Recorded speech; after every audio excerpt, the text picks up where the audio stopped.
और चलिए आपको अब दिखाएंगे रफ्तार के साथ खबरें भारत सुपरफास्ट में। आज से 2 दिन के कुवैत दौरे पर प्रधानमंत्री मोदी। 43 साल के बाद किसी भारतीय प्रधानमंत्री का कुवैत दौरा, नए युग की होगी शुरुआत।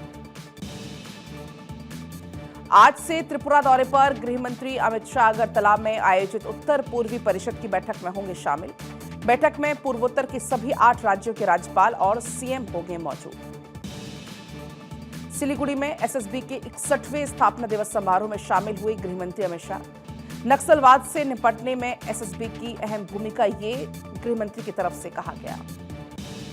किसानों के लिए मोदी सरकार का बड़ा तोहफा, कैबिनेट से मिलिंग कोपरा की एमएसपी की वृद्धि को मिली मंजूरी। केंद्रीय मंत्री अश्विनी वैष्णव ने दी जानकारी।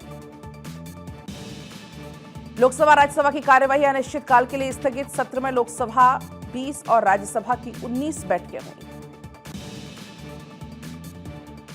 पुणे में संघ प्रमुख मोहन भागवत का बड़ा स्टेटमेंट, कहा हमारे देश में विध्वंस से ज्यादा बनाने वाले हैं, इंसान बनने के लिए शिक्षा जरूरी है।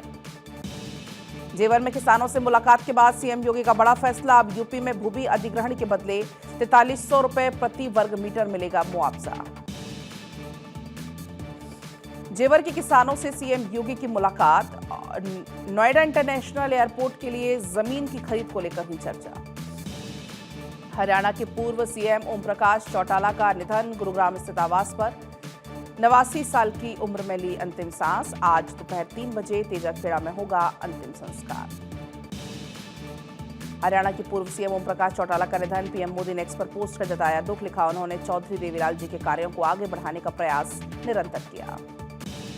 हैदराबाद के निलयम में एट होम का आयोजन, कार्यक्रम में राष्ट्रपति द्रौपदी मुर्मू, तेलंगाना के सीएम रेवंत रेड्डी हुए शामिल।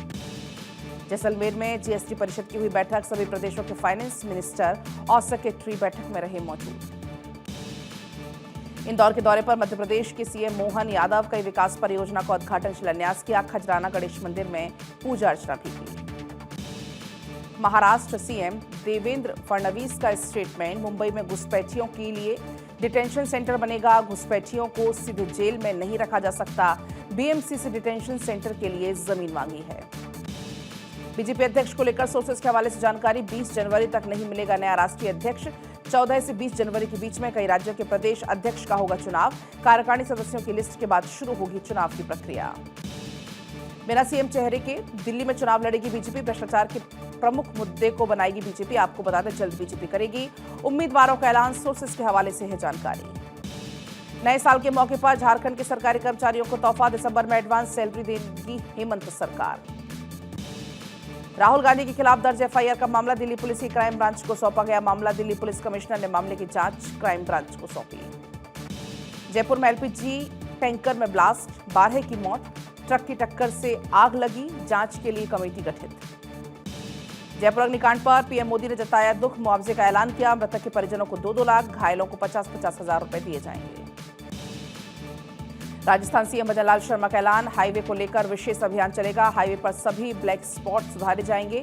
सड़क हादसे को रोकने को लेकर लिया गया फैसला। रक्षा मंत्रालय और लॉर्डसन एंड ट्रबो के बीच में एमओयू, 7,628 करोड़ रुपए का रक्षा खरीद हुआ अनुबंध। भारतीय सेना के लिए K9 जो है उसका समझौता को मिली मंजूरी है। तोपखाने का आधुनिकीकरण भी इससे बढ़ाया जाएगा। संभल में कार्तिकेय मंदिर का हुआ सर्वे, एएसआई की टीम 4 सदस्यीय टीम ने 5 तीर्थ और 19 कुओं की कार्बन डेटिंग की। दिल्ली नोएडा फ्लाईवे पर नहीं लगेगा टोल टैक्स, सुप्रीम कोर्ट ने बरकरार रखा इलाहाबाद हाईकोर्ट का फैसला, कहा कंपनी टोल टैक्स नहीं लगा सकती। छत्तीसगढ़ के नारायणपुर में नक्सली हमला, आईडी ब्लास्ट में डीआरजी के 2 जवान हुए घायल, रोड निर्माण में लगी थी डीआरजी टीम। भोपाल में आयकर विभाग को मिली बड़ी कामयाबी, जंगल में मिली लावारिस कार से 52 किलो सोना, 10 करोड़ नकद बरामद। हरियाणा के सभी स्कूलों में आज अवकाश रहेगा। हरियाणा सरकार ने छुट्टी का ऐलान किया। पूर्व सीएम ओम प्रकाश चौटाला के निधन पर छुट्टी का ऐलान। प्रतिबंधित संगठन पीएफआई का एक सदस्य गिरफ्तार, दिल्ली एयरपोर्ट पर एनआईए ने किया गिरफ्तार। कर्नाटक बीजेपी नेता प्रवीण नेटारू की हत्या का है आरोप, हत्या के बाद विदेश भाग गया था आरोपी मोहम्मद शरीफ।